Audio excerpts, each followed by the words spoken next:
The recent federal takeover of the DC police force has reignited the long-standing debate over whether the city should become the 51st state. Mayor Muriel Bowser and other proponents argue that this action, taken by the president, is a prime example of the district's lack of autonomy and a continuation of taxation without representation. With a population larger than that of both Wyoming and Vermont, DC residents pay federal taxes and serve in the military, yet they have no voting representation in Congress, which can override local laws.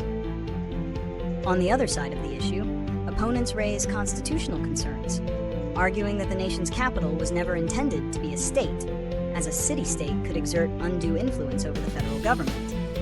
They also view the statehood push as a partisan attempt by Democrats to gain 2 additional senators, since the district is overwhelmingly Democratic.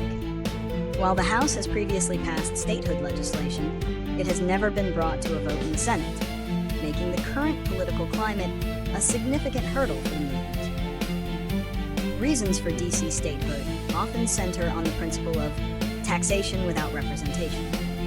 DC residents pay federal taxes and have a population larger than 2 U.S. states, yet they lack voting representatives in Congress.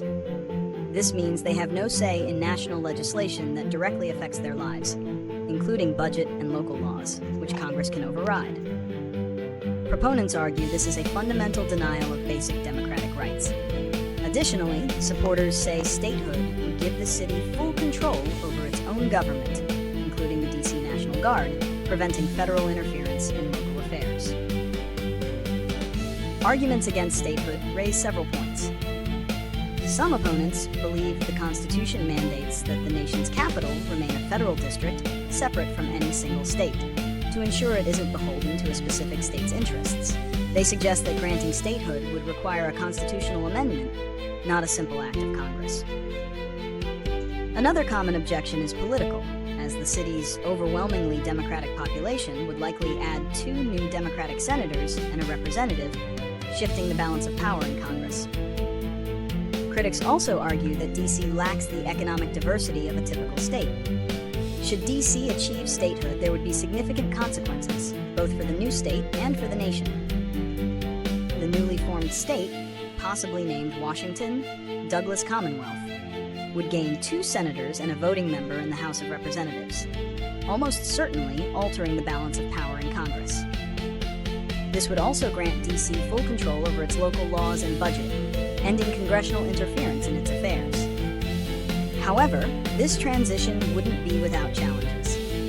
The new state would need to assume many functions currently handled by the federal government, such as funding its courts and prisons, which could strain the state's budget.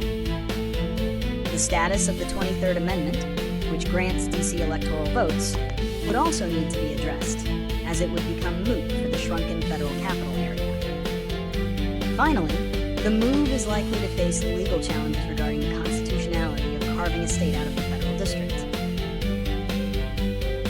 Solutions to address DC's lack of representation have been proposed for years, with the primary and most popular solution being to grant it statehood. This would empower DC residents with 2 senators and a voting representative in the House, giving them a voice in national policy and local affairs. Under this plan, a small federal district containing the White House and Capitol would remain. Another option is to retrocede the residential areas of DC to Maryland. This would make DC residents citizens of Maryland, allowing them to vote in federal elections for Maryland's congressional delegation. While this would solve the representation issue, it would also mean DC would lose its independent local government and be subject to Maryland's laws. A less popular idea is a constitutional amendment, which would be extremely difficult to ratify. All of these solutions aim to fix the taxation without representation problem, but DC statehood remains the most widely supported among the city's residents.